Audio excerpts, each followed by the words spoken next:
Today we're going to talk about how to teach people how to trust you. My name is Michael Baraiva. I was able to build a team of 150 plus sales guys in less than 2.5 years. We did it with zero money invested. Now we have a solar company that's growing. We have a consulting company that's helping salespeople grow their businesses, grow their accounts, make more money, close more deals. We also have a real estate investment company that helps people with, multifamily stuff like that. So teach people how to trust you. You might say, Michael, what the hell are you talking about? What does that mean, teach people how to trust you?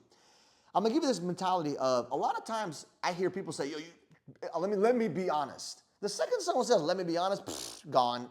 Like, why do you have to say, let me be honest? Why do you have to say, trust me? Like, when sales guys say that, it ruins your credibility. Don't say, trust me, sir, because that's automatically going to be like, well, why would I trust you, right? So you have to understand that the foundation of every relationship is trust.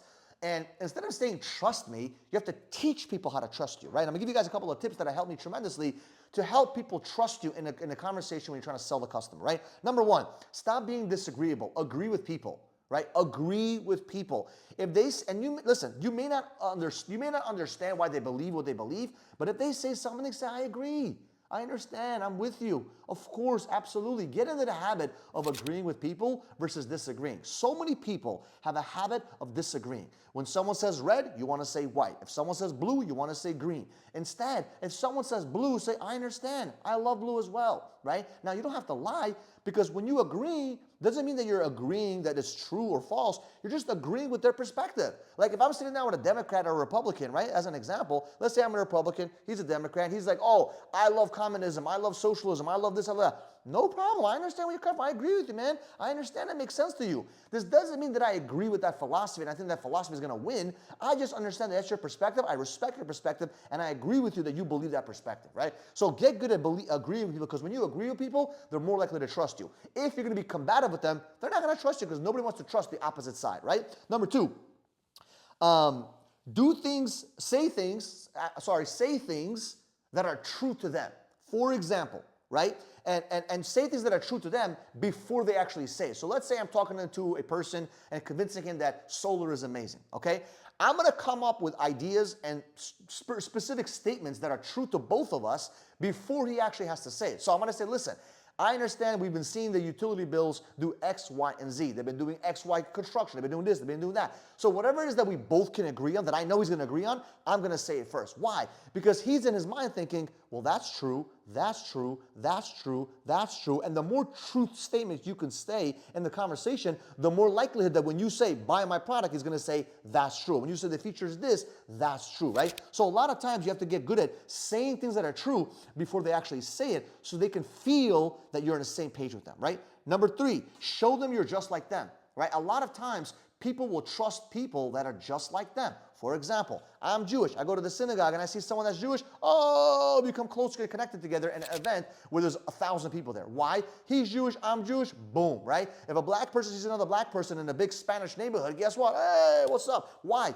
Because when two people are similar and surrounded by differences, it makes them trust them more, right? So you want to be as similar as possible to the prospect you're talking to. Find ways to be similar. So for like one of the things that I used to do is I used to match my tonality, match my conversation with the actual person I'm sitting down with. If they're a very loud, energetic, upbeat person, I'm going to be the same way. But if they're more calm, collected, reserved, I'm going to be more calm, collected, and reserved with them, right? So I'm trying to mirror them, which is the next thing, right? Trying to mirror them as much as possible, which leads me to the fourth one. Mirror them with their body language, right? Mirror their body language, and if you can, their personality type as well, right? You want to mirror them as much as possible. Similarities are everything when it comes to trust. People don't like trusting things they're not accustomed to. People don't like trusting things they're not familiar with. You want to be as familiar as possible. So in a situation where you're selling gym equipment, don't show up with a suit, bro. That's not the right game plan. That's not, in my opinion. You want to wear things that are similar to that industry, so you become more familiar. The more familiarity you have, the better. And last but not least,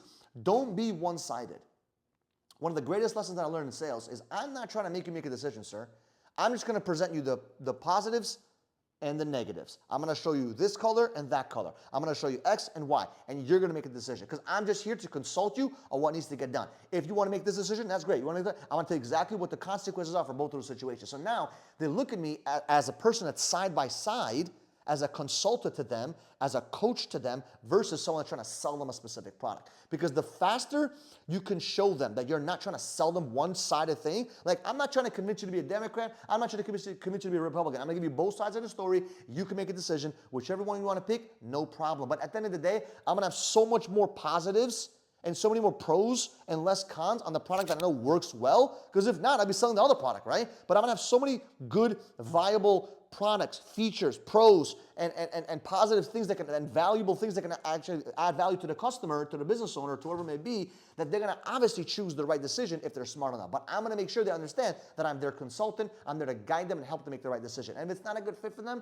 no problem, I'm not gonna sell them. And that's the mentality. And when you do these kind of things, what happens is, you teach people how to trust you. Because remember, the foundation of every relationship is trust. Once they trust you, they'll do business with you. So if you appreciate this kind of video, do me a favor, subscribe to the channel, like this video, share this video with a friend, and we'll see you guys in the next video.